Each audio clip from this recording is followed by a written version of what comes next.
can't understand it. We only had like, I don't know, 12 or 13 trick-or-treaters last night. Yeah, that's all. And you know what? The broccoli we were handing out was really fresh.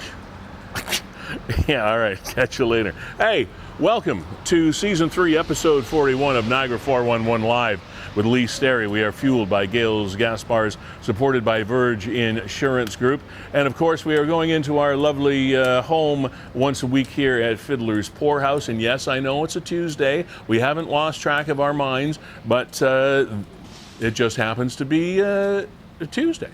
And we're going to update you on a story that we haven't chatted about for a while. Robb's kidney journey. We'll fill you in on that. And oh yes, by the way, here we go again. From the Here We Go Again file, we have education issues on the table this week. I just cannot believe it. So we're going to get into that right off the top of the program. Powered by WeeStreem, and of course, always here in this lovely Fiddler's Poorhouse, making our way back into the inner sanctum, the secret room where they allow us to do this show. Hope you had a great Halloween, and we're going to be with you in about 30 seconds. And also, we'll update on the Canview drive-in situation. It's still getting an awful lot of feedback, and this time in a really, really positive way. So, welcome to Season 3, Episode 41 of Niagara 411 Live with Sterry, and we'll be with you in 30 seconds. Come on in.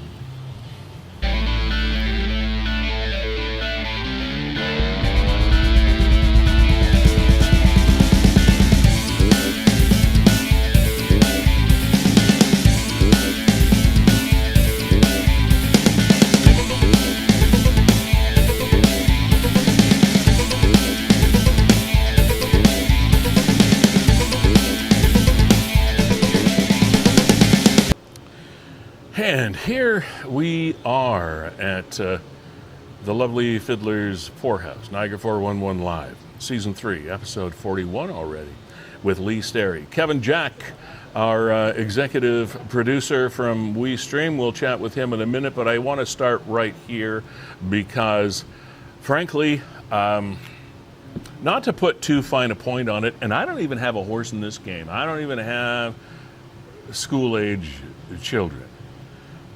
And this already pisses me off. So if I did, imagine how I'd feel then, or how you probably feel now. Negotiate, don't impose. This was a post put up by CUPE. CUPE Ontario ramps up pressure in the face of legislative attacks on education workers. Don't you love how they word this stuff?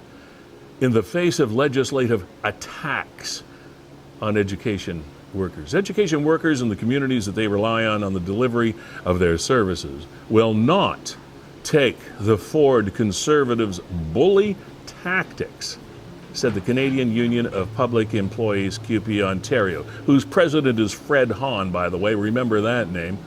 Lecce, which is our Minister of Education.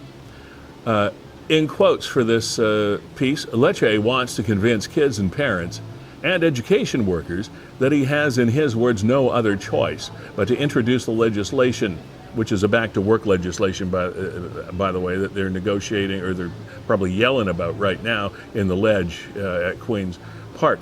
That this legislation, but that's simply not true, said Fred Hahn, president of CUPE.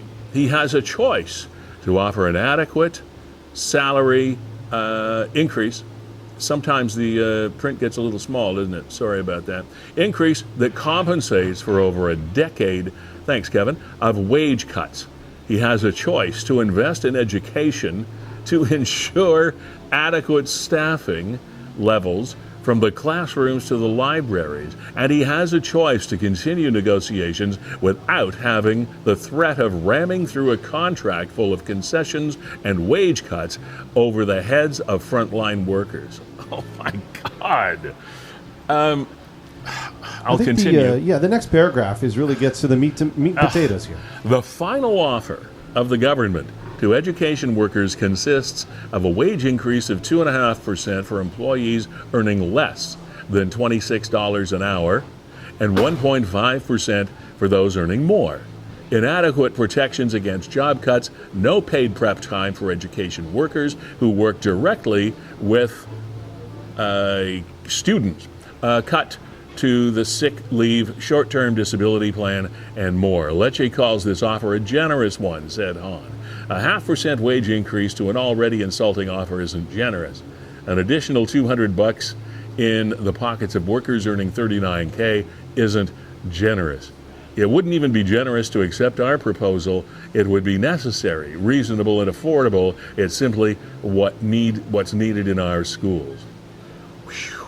We have 3 more days of bargaining left, despite the tabling of this legislation and imposing this totally inadequate contract, said Hahn. Lecce and Ford might think they can just rely on this bully tactic, love that, of a legislation, but we've been in mass meetings the last week with education workers, frontline workers who've resoundingly expressed their commitment to ensuring good wages, work conditions, and educational environments.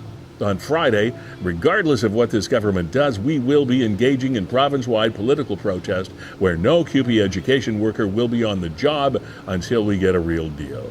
Our members will not have their rights legislated away. Now's the time to stand up for ourselves in public education, and that's just what we're going to do. Well, aren't you a saint, sir? Wow. Kevin, after more than 2 years of families going through educational process and structure crap, here we go. We thought we might have ourselves one full, regular kind of traditional school year to get under our belts and get our families operating the way we would like them to operate in the classroom as well as out of the classroom. And now this. Could there be any worse timing or worse public relations for a bargaining unit than this to do what these people are doing? And you know what? Normally I would say, okay, well, let's weigh it, and I'd be wishy-washy but not this. This is just absolute carnage at the wrong time. Now, Lee, what I'm going to say first off is that the show is wide open. We present 2 opinions. We know there are a lot of opinions. So I would encourage people, whether you might be a staffer, you might be a parent who's now staring in the face of what am I going to do with my children on Friday. Join the program. It's wide open. The Zoom link is right there in the post. Yeah, and we would love to hear your if you're one opinions. of the members, I promise, I will not be too emotional with you. But it just seems that, let's say I am in the corner of the education workers, and to some degree I am. I understand that people need to be properly compensated and dealt with properly in the work world from their company, whoever it is that they work for. I understand that. And I also understand that the teachers had their and have their issues with regard to their collective bargaining units, etc. But here's what frustrates me, is not so much that I disagree with the fact that the workers need to be well looked after. It's the fact that your unions, your organized labor people are not doing a good job by you. They're creating dissent where there shouldn't be dissent. They're creating conflict where there shouldn't be conflict. And Kevin, frankly, we've talked about this before. I believe that all education employees, teachers and workers alike, behind the scenes, should be dubbed an essential service and not allowed to strike. And it would take all of this off the table. I couldn't agree more, Lee. It seems like the simple solution. I don't know why we become the judge and jury in these private labor matters. I know. Well, we become the pawns. The families become the pawns. The children become the pawns. Oh, Lee. we're doing it for the children. And yet both sure sides, you are. Both sides should be there for the children. And of yet course. I, the parent, now have to figure out what I'm going to do with my child, and therefore figure out what I'm going to do with my business, figure out how I'm going to earn money and also look after my kids on Friday. Yeah. Because what? Well, because it took you 4 years to negotiate a contract and you couldn't get it in on time? Like I said before earlier, I don't have any skin in this game. I don't have a horse in the race, but you do. in the fact that you and your wife and other families like you and your kids have gone through this for the last couple of years, in class, out of class, at home, out of home, online learning, no learning, all this confusion and disconnect, trying to educate our children, and the amount of tax dollar that goes toward education in this province. And I mean, at some point in time, somebody behind the scenes has got to take their head out of their butt and say, let's give these people a break.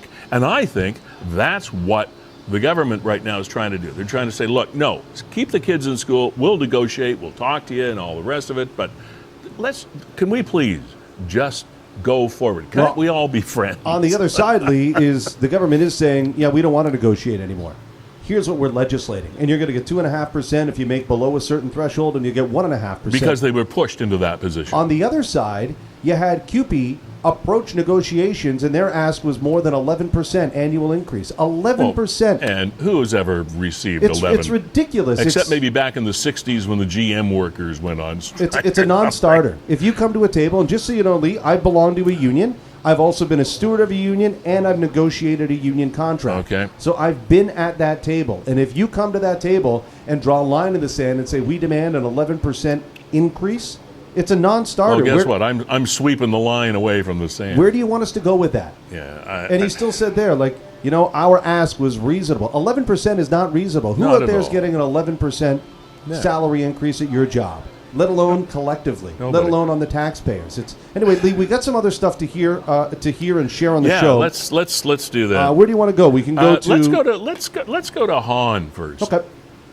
This is the president of CUPE, Fred Hahn, and again, as we said, CUPE Ontario and those unions with the letters joined together at today's press conference to say, negotiate, don't legislate. All right. So here's Fred.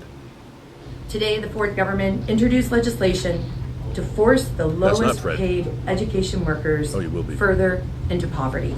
My coworkers and I still want to reach a negotiated agreement that will guarantee service improvements for students, help school boards solve their very real problems of hiring and keeping qualified employees, she walked off the set of and secure a significant wage increase for the lowest paid frontline education workers that's long overdue. In fact, it's completely unclear just how devastating this will be. We have asked the government to actually outline what they have put in this legislation, and to date, we are awaiting that clarity. These workers have been subject to having their rights trampled on for more than a decade. Laura mentioned Bill 115 that opened every collective agreement, rewrote sick leave provisions, and mandated zero wage increases. And then they saw Bill 124, as did so many other public sector workers. Our union and others have been effective in challenging governments in the courts, and we've won, but all too late for workers. Enough is enough. We have a majority across the province. There is growing support for our members in our union, from parents and families, and from others. We will take a stand, and we will do everything we can to defend our members' rights and to defend public education. And I know how hard education workers work. I stand with them, as do our more than 1 million workers here in Ontario. Who's that woman? And I'm Do we know calling who that is? I don't. On every worker I should, who but I has don't. the benefit of a collective agreement to stand with us, to stand with CUPE education workers in our fight back against this blatant attack on our fundamental rights to free and fair collective bargaining. We are in solidarity. You were in collective bargaining. And you went in with an 11-point-something% increase demand. That's not bargaining. Sorry. I shall dial it back a little bit. But hey, fair enough. Now look at this one, Lee. And again, I encourage anybody that's watching the show right now, just join the program and share your thoughts. Yeah, please. We'd love to get so that if there's a message to send over this program, we send it. If I'm missing something here, and you don't mind what's happening on the side of the union argument, by all means, let us know. I'll gladly hear you out. Yeah, and this, what is that? They've got a site, a CUPE here. The union's put a site up. Yeah, I'm what, just trying to bullies.com? Yeah, there it is right there. Yeah, don'tbeabully.ca. That is somebody on the side of the organized labor movement took time and money and designed a website called don'tbeabully.ca, and using that to reinforce their argument against the government and their initiative to legislate the workers back to work before they've even gone. And there's the other part of the argument, Kevin, is the fact that if that legislation is passed today, and they're arguing about it in the ledge right now at Queen's Park, they say they're going to go out anyway. Yeah, I got a notification from my school last night, as I know a lot of other parents did, saying that if CUPE goes through with their work action, or whatever you want to call it, on Friday, that our children's schools will not open. So my wife and I now have to figure out what we're going to do on Friday, because somebody has to stay home, which for some people across Ontario, some people across Niagara, means they're not earning a paycheck that day. So exactly. Thank you very much. It's all for the kids. Screw you, parents. Stay home. Can't earn any money. Yeah, and it's different in every community. Every school board is going to be implementing their own plan. So you can't even go to any single source and find out exactly what is happening across the province, because every single school board, even within school boards of Niagara, I mean, we've got the separate school board, we've got the public school board, etc., is different. Kevin just said that he got, your children are in the French Catholic, so the smallest school board. The smallest school board in Niagara. So if this thing really hits the fan, then children that are in schools like Kevin's will have to be at home. And right now it looks like that's going to happen irrespective, Kevin, of what kind of deal takes place. So you or your wife, probably you, because you're the entrepreneurial sort of more flexible breadwinner of the family, and I didn't mean that in a bad way, Leanne, sorry, but the most flexible earner in the family. My schedule's a little more flexible, but it's not to suggest that WeeStreem doesn't have anything happening on Friday. Of course. We have a stream to do for the NPCA on Friday. That doesn't move. That's been scheduled forever. Yeah. Brandon and myself both have young children and young families, so what are... Brandon, Kevin's partner with WeeStreem. Yeah, what are we to do? Yeah. What are we to do? So thank you very much, workers. 11% increase, that's what you're asking for? Right. Are you kidding me right now? The justification, Lee, that they're the lowest earners in a school. Well, somebody has to be. Somebody has to be at the bottom. So who should be, if not? Somebody has to earn less than $100,000 a year. Somebody has to earn the least amount. Somebody has to. And that's what you're working for, people. I mean, and first of all, if you go on strike, and I don't mean necessarily just the education workers. If anybody goes on strike, if any organized labor union employee in any industry goes on strike, I can guarantee you that you will never earn your money back. The money that you lost while you were not working, it doesn't matter what the increase in pay is. The longer you're out, the longer it's going to take you to get it back. And in some cases, you will never earn back the money that you lost while you were carrying a sign. On top of that, in the legislation that the Ontario government is putting forward, they can actually fine a CUPE $400,000 a day? I think $4,000 a day. $4,000 a day per employee that doesn't go to school, and CUPE itself up to $500,000. And CUPE said that they are prepared to pay that. And you have that much money? Your members have paid dues to the point where you have that much money to throw away? $4,000 a day per employee and a blanket fine for the organization. So if I understand this correctly, is the government of Ontario will save money by not having to pay the workers that show up Friday. Yep. They'll make money by fining CUPE. CUPE said they're going to pay it. And then at that point, I guess maybe the government of Ontario can offer them another 0.5%, because that's just how the money works out. Hey, we just made $10 million in a day. Sure, here's another 0.5%. Because it doesn't tip the scales. And some people say being a politician is a soft touch. It's an easy gig. I have to tell you, if I had been recently elected an MPP, or in particular the premier or the education minister or whatever it is, I'd be pulling out whatever is left of my hair by now, because we just went through over 2 years of this crap, of what are we going to do with our children? How are our families going to operate? How are we going to navigate through this? And now the people that really don't have a sense of the public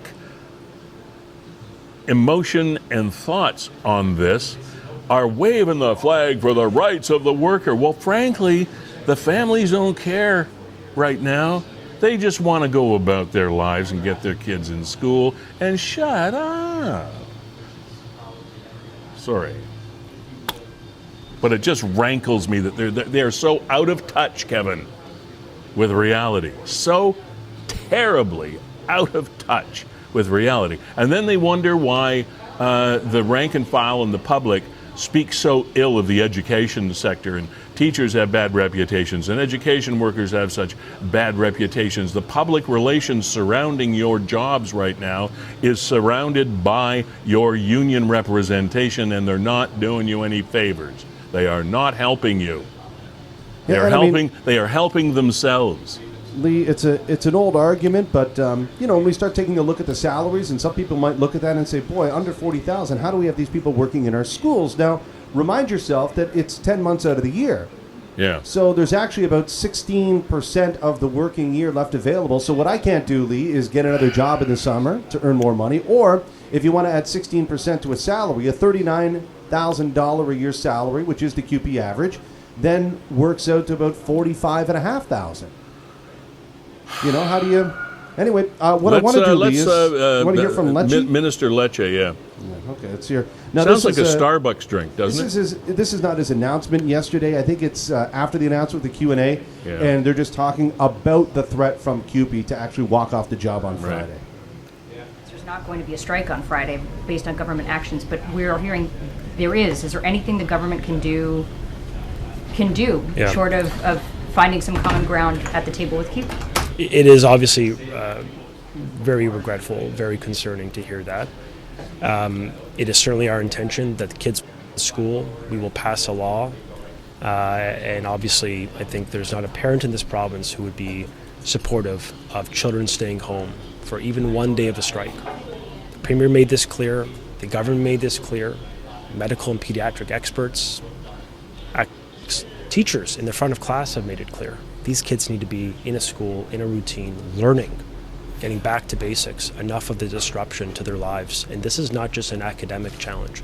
It causes long-term impacts to their lives, their mental and physical health too, their social development. There are so many young kindergarten teachers who talk to me all the time, and probably to you. Their kids don't have basic reading skills.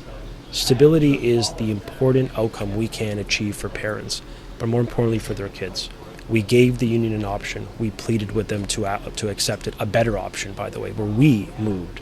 The only force at the table who's been intransigent, who's been absolutely insistent without any concession or move at all, certainly when we had this discussion Sunday, was CUPE, who said, no, we are going to strike unless you accept our nearly 50% increase in compensation, of which includes a 33% increase in pay for workers who are objectively paid highest in Canada, who make more in our schools than they do in a hospital, a college, a university, or the sector.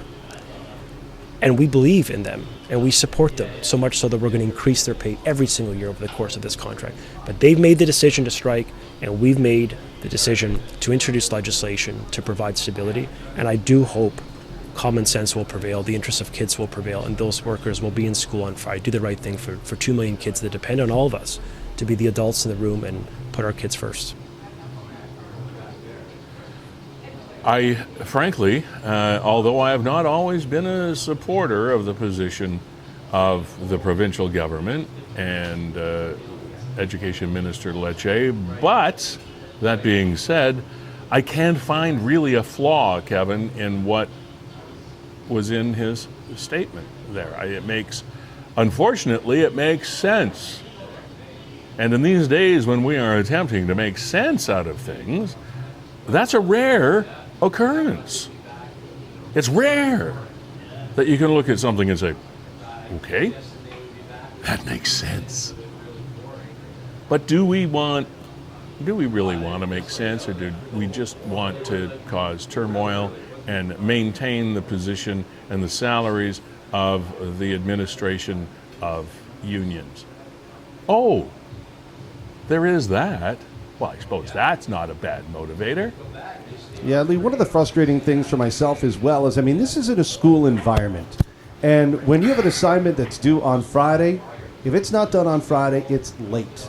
Here you have two parties, being the union and the government, who, if this legislation goes through, have 4 years to negotiate their next contract. Oh, yeah. I can circle it on the calendar. In 2026, that CUPE is going to go into strike mode on this date when that contract ends. Yet why in 4 years can you not figure out how to negotiate your next contract? Well, Kevin, for somebody that dubs himself a hopeless cynic, I think you're asking quite a rhetorical question. Well, I am. But this is what parents ask. When are these contracts usually signed to expire? The end of August. Is that a coincidence? You know what? I never see teachers or CUPE school members threatening to strike in July and August, and I never know why that is, Lee. They're golfing. I can't figure that out, why there's never strike action. Nobody's upset with the job in July and August, No. but as soon as September, October rolls around, boy, we need 11% more. Yeah.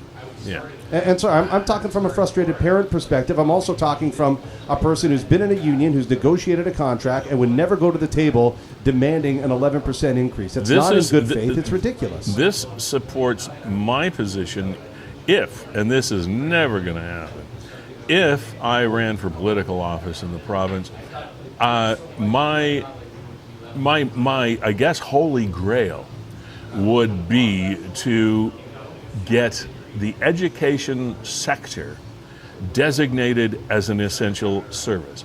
It's a win-win situation for everyone. Take this situation as an example. These workers would not be off the job. They would continue to be earning the wage that is designated to them in their previous agreement or their current agreement. The negotiations would continue. The feet of the union negotiators would be held to the fire, as well as the feet of the government negotiators held to the fire. The people would still earn their living. The workers would still earn their living. The children would still be in school when an agreement was reached, even if it's a year or two down the road. Ask federal employees how long sometimes they've been working without a contract. It has happened many, many, many times over the history of our levels of government. And if you did that in Ontario, the families would not be disrupted, the children would not be disrupted, the workers would not be disrupted, and the union and the government would be the people who are on the hot seat to get this deal done. And when the deal is done, what happens? It's retroactive. So the workers don't lose money because they go out on strike and they don't get paid anywhere near their regular salary to be out on strike, which is cash that they'll never get back. So they continue to earn their money and they go along as they've been. And even if they think they're underpaid, at least they're getting paid. Then the deal is done. It's retroactive. They get a nice big check and they've got a raise in their regular pay. And the union people and the government people have both had to come to the table to make these deals happen. And in my mind, it's a win-win because the people that are supposed to be on the hot seat, i.e. the union and the government negotiators, are on the hot seat to get the deals done. But the children are in school, the families are fine, and the workers are still getting paid. I frankly don't see a downside to designating education as an essential service. I don't see the downside. Somebody pointed out to me. I don't get it. Well, Lee, we are getting a lot of comments online, but I would encourage those people to join the program. We do have a Zoom link right there. I know for everybody, sometimes you're at work, you can't necessarily hop on Zoom. Yeah, appreciate it. But if you want to share your opinion, Lee and I have been banging the drum here for half an hour, and I think it's time for us to move on, but doesn't mean that you can't readdress this. We're going to be live for another hour. And Lee, let people know what we got coming up. Yeah, we do have Trisha Elwell, whose posts were kind of heart-wrenching over this past week. Her dog, she has a Great Dane, beautiful animals. The dog went out for a pee, jumped over the fence, got hit by a car. badly injured leg, breaks in a couple of places. Car took off. She's looking for the car. She lives in Fawn Hill. Her dog Lily is right there. And what beautiful animals. All animals are beautiful, really, in my mind. But Great Danes are something special. They're just so unique as dogs go. But there's Lily, and her injuries have cost a lot already to treat, and there could be a huge, huge bill coming in the future. Anyway, we're going to talk to Trisha at about 12:40. And right at the beginning of the program, I mentioned the fact that we talked to Stella Slater and her husband, Robb. Robb was on a kidney hunt to the fact that he had his own, thanks to Stella, Facebook page and movement called Robb's Kidney Journey. Now, when we last spoke to Robb and Stella, they were almost in the final strokes of Robb's existence, because he was suffering greatly with kidney disease and was on the list for a donation for a transplant, but it wasn't looking good. Since then, there have been a number of developments, and I thought it would be a great idea, since you saw the original story, this is probably a year and a half ago or so now, for Stella to come on, and maybe Robb will be joining her. We're not sure, depending on how he's feeling. So at about 1 o'clock today, we're going to get an update on Robb's kidney journey from Stella Slater. Kevin, I want to thank our sponsors, Gales Gas Bars, for fueling this program as they have done almost from its inception. We appreciate your participation here. And I got to tell you, in spite of the fact that oil companies do okay as far as business is concerned, but navigating these waters of fluctuating, seesawing fuel prices around the world it's like trying to herd cats. I don't know how companies keep up with it, but we go through, and we're not trying to ignore the elephant in the room. Yes, gas prices are high. However, we have to buy it, we have to use it, and Gales is a Niagara supplier and a Niagara supporter, and in spite of their challenges and our challenges in the world of fuel, we certainly appreciate their support here on the program. They're also breaking ground in other areas, being a living wage employer in Niagara, and probably the first and maybe still the only petroleum sector employer in the province to have that designation. They're also a rainbow designated company in the fact that that ensures that all people, creeds, colors, sexual orientations, etc., are safe, be they employees or customers in their stores. Verge Insurance Group also, thank you for plugging along with us here every single week to support Niagara 411 Live. We still have at least one sponsorship left of the program. The numbers are good, the efficiency is great, and if you're an advertiser or a potential advertiser or a business looking to perhaps market your product online to a huge number of people in any one day, by all means, give us a shout, and we'll run over the possibilities with you. Also, Nick at Niagara 411, thank you. Nick's mom, hello. And again, there have been a couple of posts over the week. There's Kevin from WeeStreem powering this program, and a technology that is being probably used by WeeStream more efficiently than any other company uses the internet and online communication, and Canada's foremost streaming company. And as you said, Kevin, one of the reasons that we're doing this show on Tuesday, as a matter of fact, is the fact that WeeStream has a lot of commitments coming up. You're busy guys. Yeah, fairly busy. On Thursday, we're going to be out at Balls Falls, working with the town of Lincoln for an agri-food fair.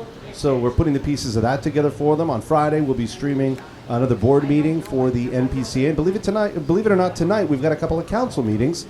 I'll be in Wainfleet, and I believe Brandon is in Port Colborne.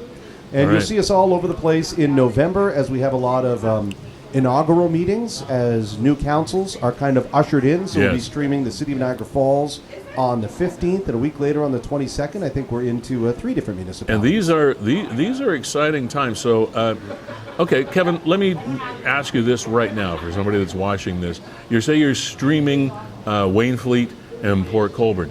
How do people find you? Just I mean, we think it's obvious, but other people might not. How to find WeeStream is... How to find your stream, yeah. How to find those streams is you would go to YouTube and you would search for the Township of Waynfleet, or you would look for the City of Port Colborne, and you find their channel and you'll see that they're live tonight, and you can also see all the archives, because that's one of the bonuses about live streaming too, is that everything gets archived. Excellent. So thank you for that, Lee. I want to move on. Did you see any of these photos yesterday from a bank robbery at the TD in downtown St. Catharines? I did. There you see. I'm not 100% up to date with the details of how this went down, but I did see the story. Yeah, I'll throw the story up here, the actual NRP release as to what happened. I mean, this is just a street over from us, and they're saying it was a robbery. I'll get to what I was going to say in this. At approximately 11:30 Monday morning, yesterday, uniformed officers were called to the TD Bank, Queen Street in St. Catharines, just over there, following the report of a robbery that had just occurred. The initial investigation has determined that a male suspect entered the bank and demanded cash from the teller. Idiot. The suspect received an undisclosed amount of Canadian currency and fled the bank. An NRPS K9 unit attended the area but was unable to locate the suspect. No one in the bank was physically injured. The suspect is described as, scroll up please, older white male, 5'8", medium build, black hoodie with brown sunglasses and gray sweatpants. Almost a typical bank robber. The robbery remains under investigation by detectives, anyone with information, etc., members of the public, etc. So, Kevin, first of all, anybody that robs a bank today is really desperate or really stupid or both. Because A, you don't get much money. B, you're going to get caught pretty darn soon. And C, you're going to jail, probably. And with the amount of CCTV we have, and most people, if you know how banks work, you don't go up to a teller and ask for their money, because most of these tellers do not have much cash in front of them. A lot of these banks have what they call a central cage. My wife worked in the banking industry for many, many, many years, so I've heard all these stories. She's been involved in banks that have been robbed, etc., and nobody gets much. It's just all it does is traumatize at least one person in the bank, and you don't get much dough ever. I mean, this is not like Ocean's 11, okay? It's just not. Those things just don't happen, and people that usually do that are very, very desperate. Half the time there's some sort of addiction involved, and it's not pretty on either side, but it does traumatize the workers. I mean, in spite of the fact that nobody hardly ever gets harmed, it's not really the point, but people can get harmed psychologically and emotionally when these things happen, because it is traumatic. You're working for an organization and you are hired also to protect their assets, and most of the bank workers are told, hey, somebody asks you for something, give it to them. Don't play the hero, just go along and let them go, because chances are they're not getting much anyway. So bank robbers today, unless you're trying to knock over Fort Knox, don't bother. Trisha Elwell is a resident, I believe, of Font Hill, and we started her story a little bit earlier. We're looking in case you just don't know what you're looking at. You're looking at a front bumper or fender or piece of a car that was dislodged from the vehicle that hit her dog, Lily. And please help my Great Dane. Just got hit by a car about 30 minutes ago. If anyone sees a black car/SUV missing a fender or wheel cover, please let me know. That was the post from Trisha Elwell. And Trisha is, I believe, in the green room waiting to come on and say hi to it. Hi, Trisha. How are you? Can you hear me? Good. How are you? I'm fine. Things are okay with you? Well, haven't slept in 2 days. Okay. Over the stress of paying and dealing with Lily? Yeah, it's I have to monitor her for her breathing because when he hit her, or the vehicle had hit her, it dislodged her heart, and there's air between her heart and her chest cavity now. Oh my God! So she has not just the broken leg; she has internal injuries too. Yeah. Wow.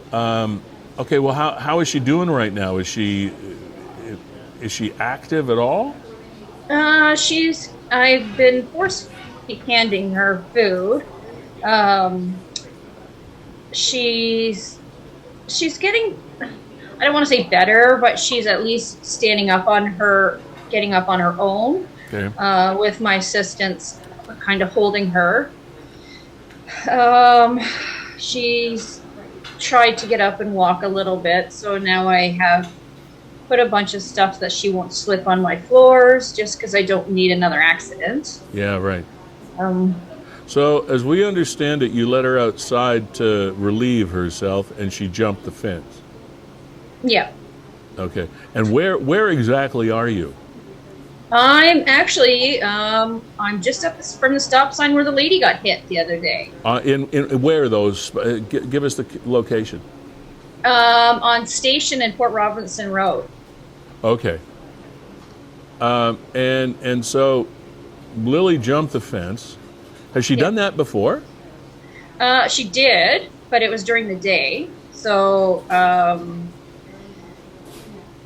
well, she didn't jump it, actually. She found the only hole that I didn't fix because it was covered with shrubs, but she found a way to get out. Oh, okay. Then I thought I fixed it. But then she found a way to jump over. Well, that's a good. I'm glad you said that because I know some people watching this will say, "Well, why didn't you make it impossible for your dog to get out?" Well, you thought you had, I guess.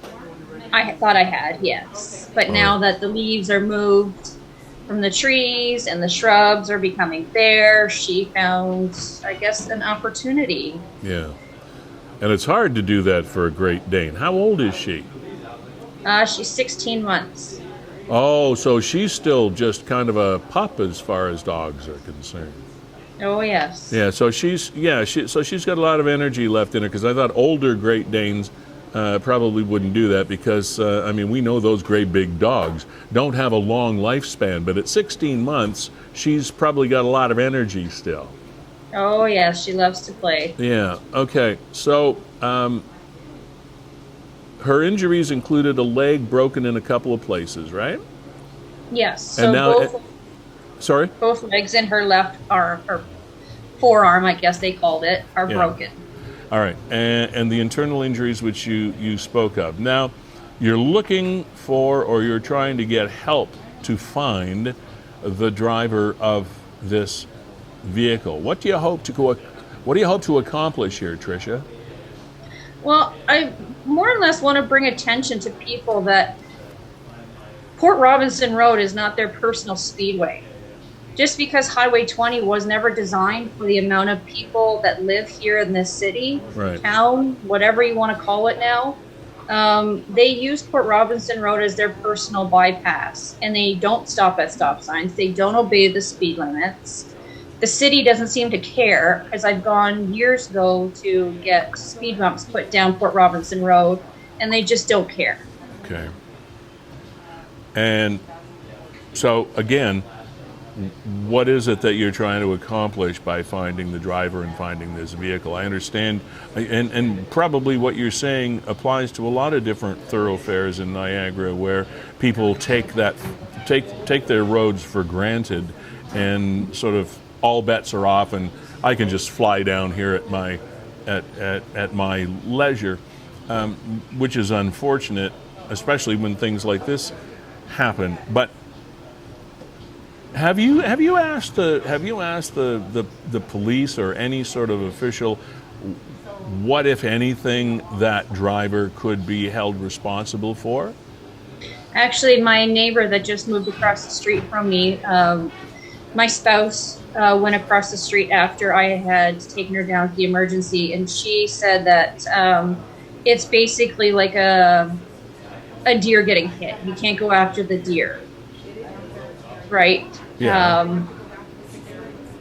So, like, there's really nothing that can come about it. But, like, there was a dispute on my Facebook page about, like, I could be liable for all of his car damages and blah, blah, blah. And I said, okay, fine. I have the bumper still sitting on my front porch. I'll give it back to him. I'll give him a can of spray paint to spray the bumper, right? But to me right now, I'm going to be $12,000 in debt to fix my dog, and I know $12,000 will not fix his car. Right. And the potential I might lose her.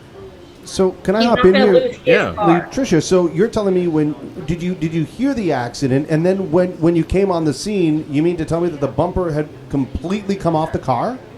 It was just sitting in my front yard. Wow. I mean, I'm showing it there right now. It looks kind of black, but I think in your post you said it's blue? Yeah, at first, like, the witnesses said it was blue, but then when I brought it up to my porch to hold on to it to see if he would come back to get it,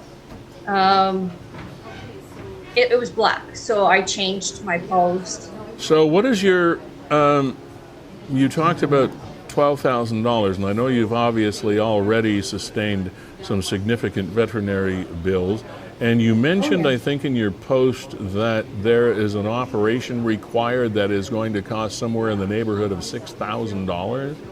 Yes.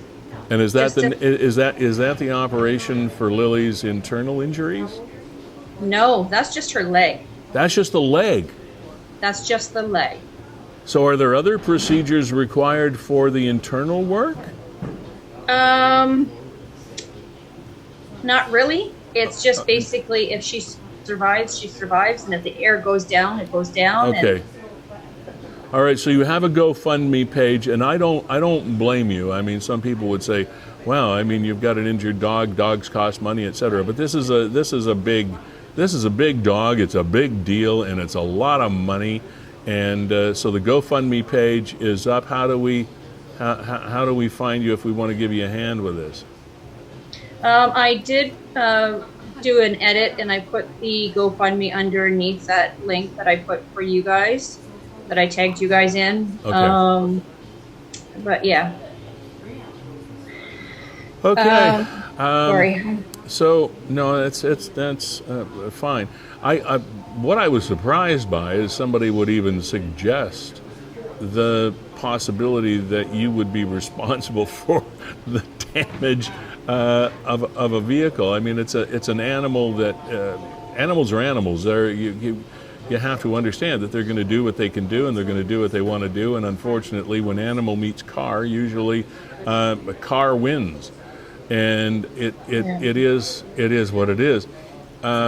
So really, all you can hope for right now is to actually be able to afford to bring Lily back to full health. Correct? Yeah, that's all I want. Like, I've already had a Great Dane get hit on this road before. I rescued a Great Dane, and there was a person teasing her on the other side of the road, and she broke her chain to go after them, and she got hit by a car. So, I mean, this isn't the first time an animal that's been hit on this road. Okay. It's just something needs to be done. Something needs to be brought to everybody's attention in this area, the city of Pelham. Just make it aware that this is not your personal speed ground. Okay. Like, there's children that walk up and down these roads. There's animals, like someone will stop for a squirrel, but you won't stop for a 4-foot Dane. Like, come on. Well, I wouldn't suggest for a minute that this person wouldn't have stopped for your dog. I'm sure it was something that was unavoidable. But maybe they were going too fast. We don't know. But I can't imagine somebody not stopping. That's the thing. It's the hitting and running that is the unfortunate part. And there's probably nothing that you could charge this person for. It's an animal on a road, and cars hit animals, unfortunately, all too frequently. But it just seems the neighborly thing to do, to stop and try to see if you can care for the animal. That's the thing that is kind of unfortunate here. Yeah. Well, I think because there were people out walking when it happened, that I think he was afraid to get his license plate taken, or a partial plate, or anything. I think it was just like, oh, I need to get out of here. So I don't know if he was drinking. I don't know if he was a rush to get his daughter to the hospital. Like, I don't know. But at least be that person, right, and just go, I'm sorry, you know? Yeah. I get it. Okay, Trisha Elwell, now, apparently, you should be able to perhaps ask your town or city council to give you a moment to speak on this. Have you, did you alert other than through the normal channels of Facebook that we've already talked about, etc., have you alerted the municipality at all to your, like, one-on-one as to your concerns with this? I actually wanted to speak to you first because I didn't want them to stop me going public with it. Oh, you thought they would do that? Oh, yeah, absolutely. Why? They want people to come down to Pelham and buy all these homes that they're building. You know what I mean? Saying it's a safe, wonderful place. Well, it's not. It's not. It's really not. I've been here for 25 years, and it's gotten so chaotic that it's not even funny. Wow. Okay, now that might be the underlying sort of theme of going forward with this story is that opinion that you just shared with us as far as the development of your community being not as positive as some people are putting a spin on it. Mm-hmm. Yeah, I just, being here for this long, for 25 years, I've seen it go from, you know, I would go cut my neighbors' grasses because they were widows, and to, you know, shoveling their driveways and everything else, and everybody knew one another. I would drive the seniors that live in the building up the street to grocery stores out of town because they can't afford to go to the grocery store in town. You know, like, it was such a small community that everybody knew one another. Now, no one even says hi to each other on the streets. Wow. Okay. Now, are we talking about the municipality of Pelham here?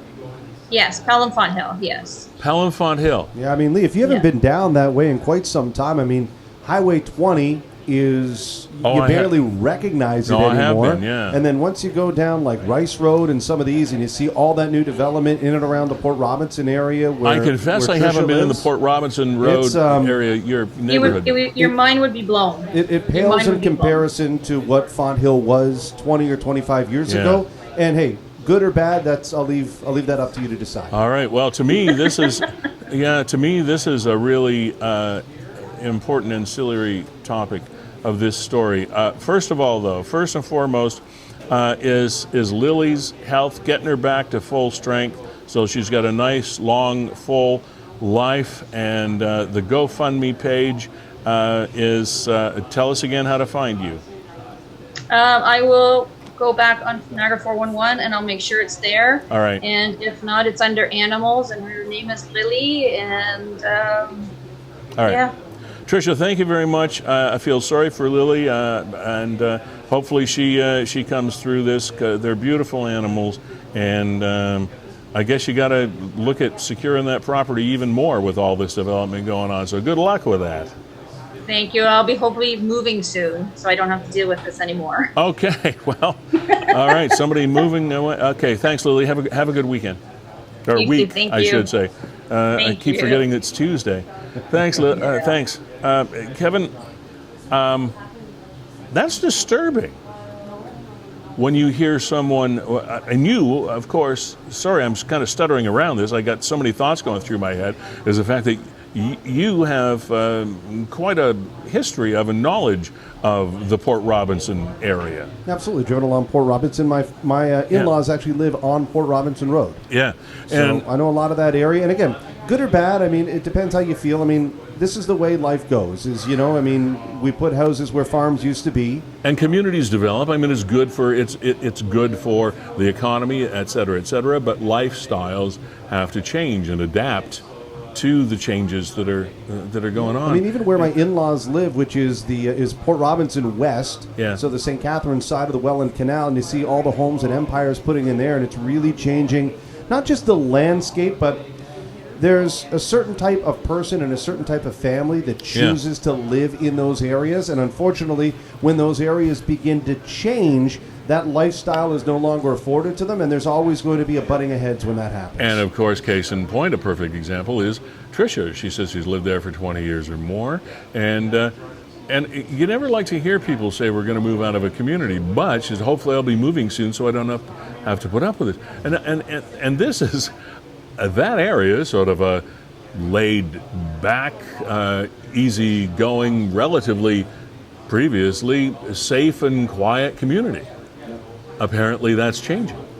Change is inevitable, and sometimes we deal with it, sometimes we resist it, but the thing that we can't stop is change.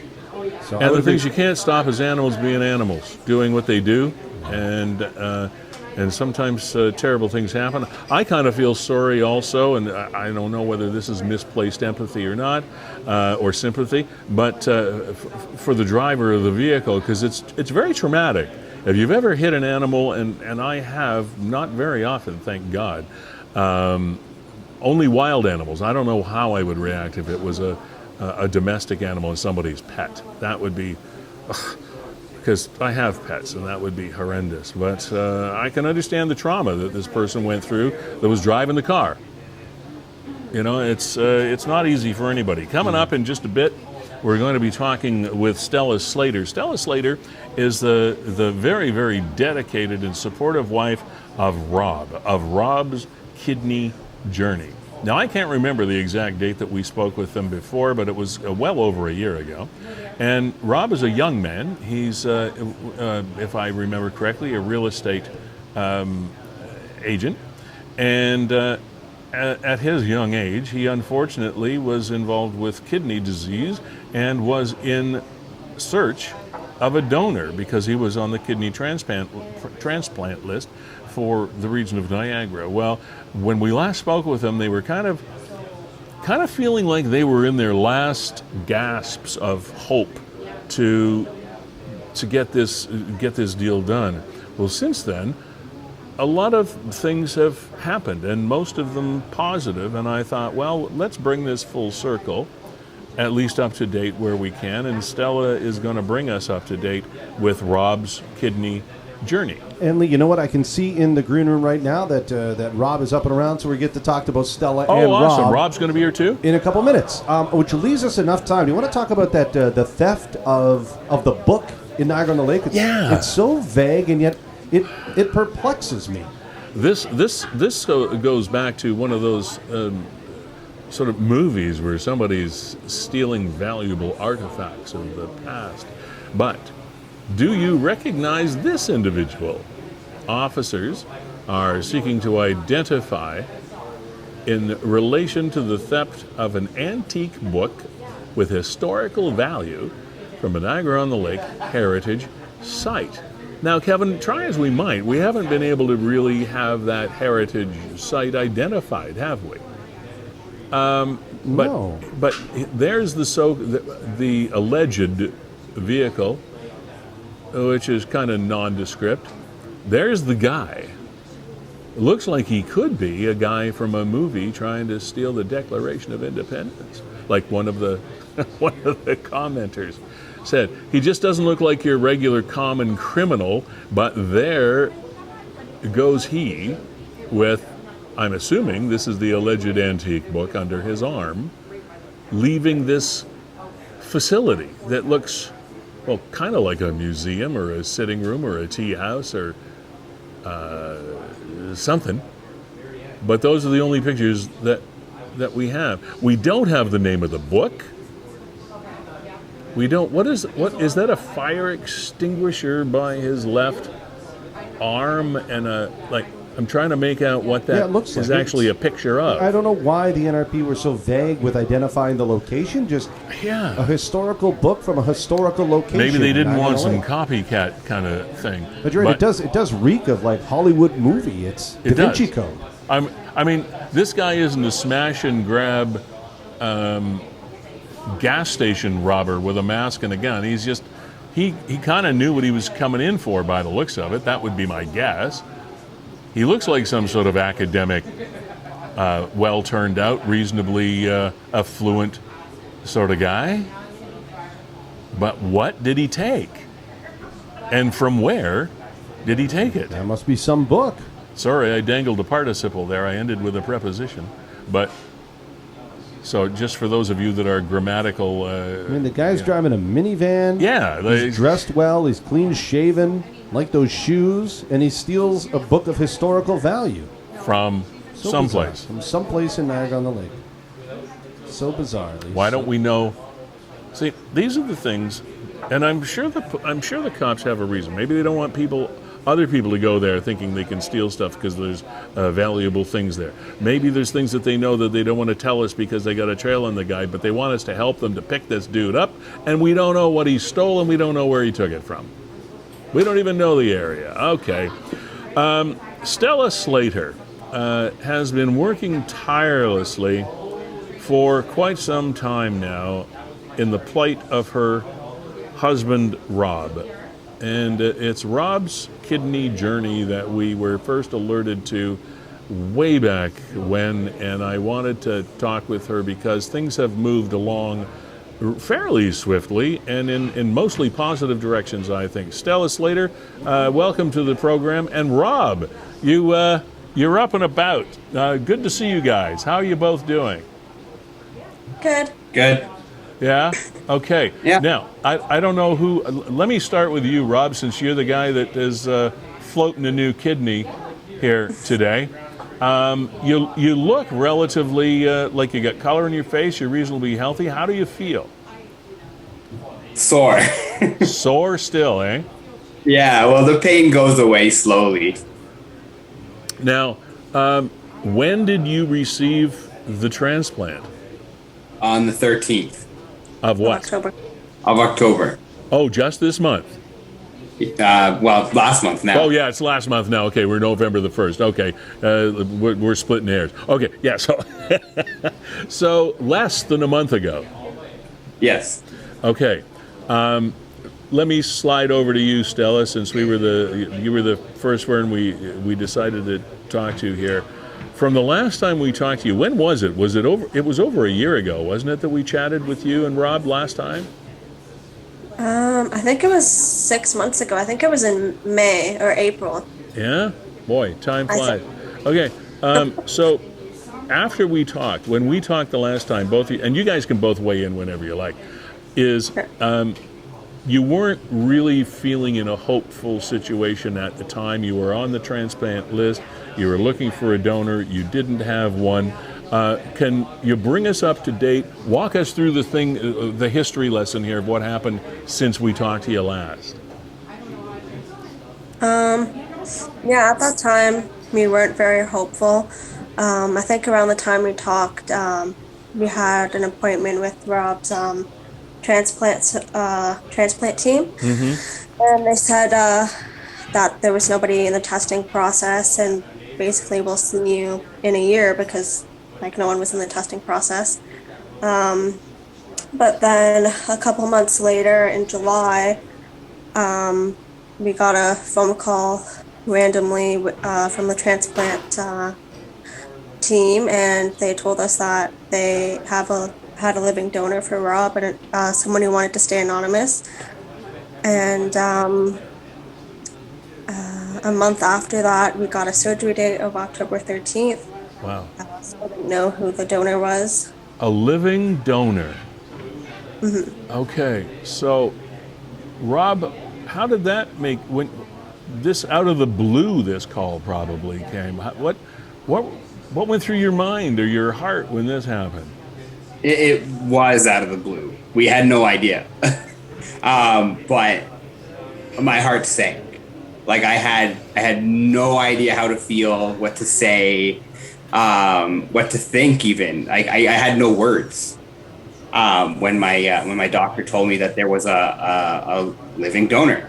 I was like, what? Like that's literally all that came out of my mouth. Like I was so grateful. I had so much gratitude towards this person, whoever they were at the time, and I had no words, none. And I think even like when they told us that they were going to give us a call the next day, like we didn't know if it was a good thing or a bad thing, and like I think we were just so used to bad news at that point that we didn't think anything of it. How do they go about testing whether this is a match, for the lack of a better word? Do they have to make sure that this person that wants to give you their kidney, it's going to work? Yes. So it's a few tests. I know the main one is blood, just to check to make sure we are, one, the right blood type, two, you don't have anything wrong with you, you're not ill or anything. And then they go through a series of other tests to make sure that if this kidney comes out of you, nothing's going to happen to you. Right, of the person that's the donor, you mean? Right. Yes. Yeah.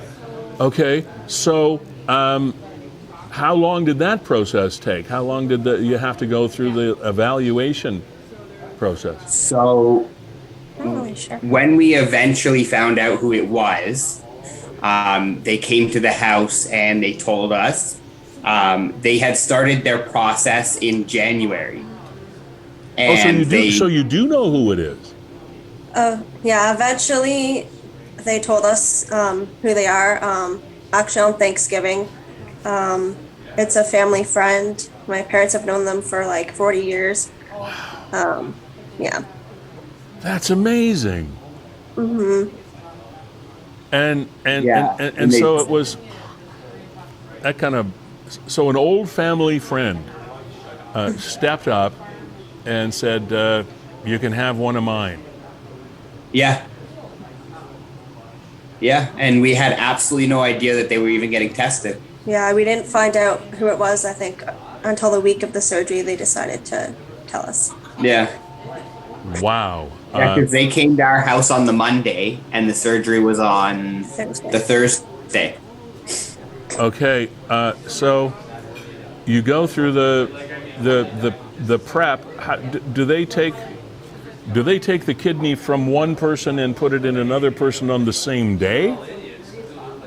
Yes. So how it went was I got admitted on the 12th, and they did a final dialysis overnight, make sure I was completely empty, completely clean, ready to go.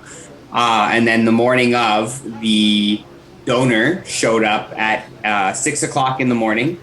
They did his surgery at 8 o'clock in the morning, and then took the kidney out, and then they did my surgery at 1 o'clock in the afternoon, same day. Fascinating. Wow. Now, Lee, I'm fascinated, and I just want to back up a second here. Yeah. Can you guys talk about what it was like when they visited you on the Monday and the first time, kind of not meeting, but seeing face to face the person that offered to donate their kidney? So the person who offered to donate the kidney, he's a religious person. So I thought he was just coming to give me a prayer for the surgery. And I told him to come around back. So they came around back, and he looks at me and he says, "Hey, I'm your donor." And we were so filled with joy that it was someone we knew, someone that was close to us, someone that we could keep in contact with. Wow. Crazy. I got another question. My Go. wife was talking to somebody that that is close to her, that is recovering right now from a different circumstance. You mentioned that you had a full dialysis prior to the surgery, and he went through something similar, and I didn't realize that for at least probably a year or 2 years ahead, he has to re-immunize himself with everything. Is that something that's on your horizon as well? Yes. So I have to check my immunizations just to make sure, because once you get a new organ, your body starts cleaning it out, like everything. Before I was allowed to leave the hospital, they had to check all my calciums, all my my magnesium, all that stuff. I was put on an iron drip because my iron was low, my magnesium was low. Your body basically cleans you from the inside out. I still have things that are low. My sodium's still low, but that eventually everything will level out. And you were talking about, I know, Stella, on the Robb's Kidney Journey site, you were mentioning the fact you've been kind of walking us through the process in a really neat way, not necessarily the most palatable way, but it kind of gives somebody an idea about what's involved here, i.e. you said you started to suffer some leakage or something over the last day or so. Tell us about that, Stella, about what you've been up to. So I just wanted to backtrack a little bit about the immunization stuff. Immunization, yeah. Yeah, so he has to take like immunosuppressants, because basically when you get an organ, your body tries to fight it because it's not yours. Yes. So he has to take like dozens anti-rejection of drugs and things. Yeah. Anti-rejection drugs to like keep that kidney working. That might have been what that friend was talking about. Mm-hmm. And about the leakage, yeah, like everything was going great up until Saturday. Like they even took out the stitches from like the main incision. Staples. Yeah. Sorry. On Thursday, and but then Saturday it kind of like started leaking some like blood tinged water. And apparently it's normal, so it's not really anything to worry about. No it's alarms just, then. Okay. So just something that can happen. Yeah. Okay. Long process of rehabilitation and convalescence, etc. Let me back up before I ask that question. How is the current prognosis for this continuing to go forward in a positive way? Is everything kind of looking like you're going to be fine going forward? Oh, everything's leveled out. My creatine's back to normal. My urea's back to normal. My potassium is normal. Actually, before I left the hospital, they said I won't have to see a urologist again until I'm 70 years old. Get out. Yeah. Oh, that's so awesome. My donor they told me before the surgery, he was a perfect match. Usually that only happens when you're related. Right. Well, it sure sounds like you're related now. Yeah. And without a doubt. Robb, let me just ask you the silly question to wrap things up here. You know, people say after transplants, this guy was a really religious man. Have you picked up any of his personality traits? No, I don't think so. So you haven't been repossessed. No cravings, no wanting certain things, nothing like that. Congratulations! We're so pleased that the story evolved as it did. And Stella, to you, it's amazing the support and the time and the effort and the commitment that you made to Robb's journey. And congratulations to you, Robb. I think you got a keeper there. Oh, I do, 100%. I will never let this one go. All right, thanks, guys. Congratulations, Robb, on feeling better and the transplant coming through. Stella, we appreciate your sticking to this story as long as you have, and thanks for agreeing to come on with us today. You guys enjoy your life, okay? Thank you. You're welcome. Thank you. All right, bye. Bye. Kevin, I cannot imagine. Hi, I'm a living donor. Like, that's big. That is a big deal. Yeah, life is full of twists and turns, and whenever you're dealt with one, it makes you realize how lucky you are, right? Indeed. And the compassion and the empathy that this person must have had to say, hey, I'm going to go through the testing. I don't want to tell them I want to be a donor until I know I can be a donor, which of course makes perfect sense. So that's cool. One of the stories that really touched a nerve on this program last week, Kevin, because people were hollering fake and all those other relative words when it came to the sort of trial opening of the Canview drive-in theaters in, well, I guess it's technically Font Hill or Thorold. It's on that line, and we received a whole pile of views and comments and forwardings and opinions, etc., as far as the Halloween weekend opening of Canview Drive-In Theater, and apparently it went off terrific. There was a lineup long before they opened. They did indeed open. People made themselves at home, and there were tons of comments on the site about the fact that they just loved it because they used to go to the theater, the drive-in all the time, and it was a little bit of nostalgia for them. And it even, finally, the fellow you're looking at right now on the screen is the guy that we talked to last week. He was the cleaner of the facility, and people said, well, why can't you get we couldn't get the owners. We didn't know who the owners were until we talked with this gentleman, and we found out it was Premier Theaters, people that are operating drive-in theaters in other areas and in other markets around Ontario. So that was the big news, is the fact that, hey, we don't just have an investor here. We have theater operators that are buying this thing. So that bodes well for the future. And then there was so much hoopla over the past week that we actually got a statement from the owners of the theater, and saying that we really appreciate the interest, we really appreciate all of the attention that we got. We are going to be doing some serious renovations and improvements over the next year, and thanks everybody for coming out. Signed Premier Theaters, and 2 thumbs up, as Siskel and Ebert used to say when it came to the movies, for the Canview Theaters, Kevin. And boy, we had a lot of interest in that story when we did the post last week, and then did one of our In Case You Missed It posts as well. And there's the Canview Drive-In post on Facebook that I was alluding to. Hey folks, we're back.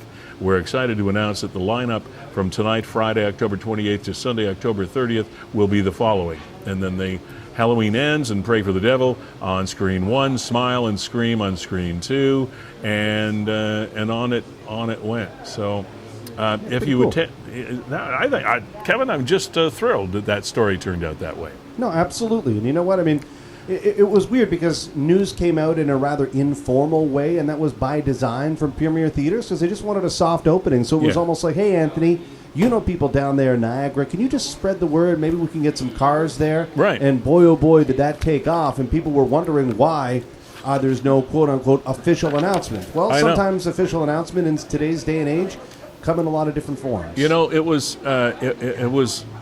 probably, they were probably being stupid like foxes. I mean, obviously they've been business operators for a while, and they sent out a trial balloon, say, let's see if we hit a nerve here by any chance. Now, maybe it wasn't calculated, but if it was fairly bright. It was the right thing to do, because boy, did they touch a nerve.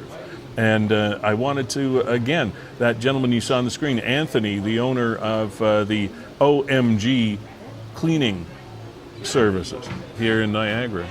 And that's where we got the story. And Lee, also want to update something here that we did on last week's show. We had Realtor Dan Workington on the show. He was doing his 3rd annual candy capsule scavenger hunt for Halloween. So let's just put a nice little bow on that, because it took place on Sunday. And here we go. Here's Dan's Facebook page. And, we encourage people to go out, and there were some clues. And if you did find it, you had to take a photo. He said there would be one clue. Oh, you're right. He said one clue at noon. He told you what parks they were in. Yeah. And then at 1:30, he gave a follow-up clue, and obviously it was enough, because here we have, the Burgoyne Woods, Tyler Bessie and family. Tyler Bessie.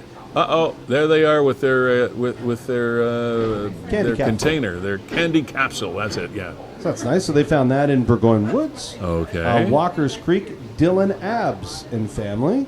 All right. That's Oh, cute. nice family. That's awesome. And then And you had to call him to get a code to be able to open it, right? yeah, absolutely. And then, there's the third one. And where's that one? I don't know where the third one was. I apologize. We can figure that out by process of elimination. Maybe McCaffrey Park.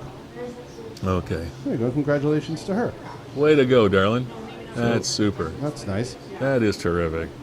Lee, where do you want to go here? Did you see the damage at the floral clock? No. Yeah, here. This is kind of This is new-ish. this is news to me. Yeah, the NRP, or sorry, the Niagara Who Parks Police. damages the floral clock? No, well, here you go, from the Parks Police. If you can help bring these culprits to justice. Oh, no. Niagara Parks Police Service looking for assistance in identifying the individuals responsible for vandalism at the park's floral clock. Evening hours Thursday night. Tipped over and broken masonry work. Oh, that is just horrendous. Of all the years that I have known about the floral clock since I was, well, about as tall as this, nobody has ever vandalized that thing that I am aware of, at least that's not been, that has been made public. One of Niagara's landmarks. It'll be repaired, I guess, but that's not really the point. Who does that? Why can't you leave? This is reminds me of the old lines that parents have to their children. You see, this is why we can't have nice things. Oh man. Anyway, they're looking for thugs. Chances are, I mean, these are just random vandals that just don't want anybody to have nice things. Did you see this story? And it was on Niagara 411 as well, about the so-called marriage convoy. I didn't even know marriage convoy was a thing. Kevin, have you ever heard of a marriage convoy? No, never. So what was this? What were they doing? There was What a line. the deal? It was on this side of the Burlington Skyway, coming in the direction of Niagara, and there were vehicles that were abreast. Now they said lanes 1, 2, and the HOV. Well, there is no HOV lane there, so it would have been the 3 lanes of the Queen Elizabeth Highway on this side of the Burlington Skyway, Niagara bound, and with lights flashing, and a guy standing up, or a people, maybe more than one, through a sunroof of a car, and they were just going really, really slowly, and somebody says, oh, it was a marriage convoy. Is this a, and I don't want to say, is this an ethnic celebration I'm not familiar with? Well, I'm not. That's why I asked you. So is it just a slow-moving convoy? I'm an old guy. I don't know this stuff. Maybe it's, to parade the newlyweds around town. Yeah, I guess it's some sort of, but on the Queen Elizabeth Highway, on a 400 series highway, in major traffic, and well, the cops got to them, of course, but I'd never heard that term before, marriage convoy. I don't know what that is. I mean, I can understand it. Well, you drive after the wedding through the town, honking horns, and all that stuff. We've all seen that. But is that what a marriage convoy is? And who decides to do it on the Queen Elizabeth Highway, abreast of all the lanes and slowing down traffic and stuff? Well, whatever. Absolutely right. All right, Lee, we're getting to that time. Yes, we are getting to that time. Musically, I'll let you know that we're going to be hearing from the Black Flies. They're a Niagara band that I just recently became familiar with. And, they should be from the Muskokas. This music video is really cool because it was done. It's for a song called Middle of the Night, and it seems as though they were commissioned to write the song and make the video to help promote the GO train coming from Toronto to Niagara Falls, and of course a way to continue cycling. So you can, ride a bike in Toronto, bringing on the train, come down to Niagara, then cycle up and down the parkway. Commissioned by whom? Well, I don't know, GO Transit, Tourism Ontario, whatever. something like that. So as a result, you will see a lot of Niagara Falls and Niagara locales in this video by the cool. Black Flies. Where did you find these people? Oh, you know what? Just around. They've been around. They're still, they're still The performing, Black- but unable to find a more recent music video from them. But I really dug this one. So. Obviously came from cottage country. The Black Flies. Well, maybe they're the inspiration for their name, but they're from Niagara. So Of it's a course, Niagara yeah. band, I got that. Okay. What's the name of the song? Middle of the Night. Middle of the Night. All right. Thank you to Gales Gaspars for supporting this program, fueling this show so faithfully, as well as Verge Insurance Group for supporting us. Kevin Jack, our executive producer, co-founder of WeeStream, Canada's premier streaming service. Always a pleasure working with you. My name is Lee Sterry. Thank you to Fiddler's Poorhouse, Nick at Niagara 411, and your mom, and everybody. And I know that Niagara 411, as well as all of us that deal with Facebook on different levels, are going through struggles and challenges these days with their algorithmic changes, and who knows how those updates go. So we appreciate your patience with Niagara 411, because everybody's trying to sort some of these strange things out. So hang in there. We got your back. We will see you next Tuesday as well, will we not, Kevin? For episode 42 of Niagara 411 Live with Lee Sterry. Here we go. The Black Flies. Middle of the night. Have a great week.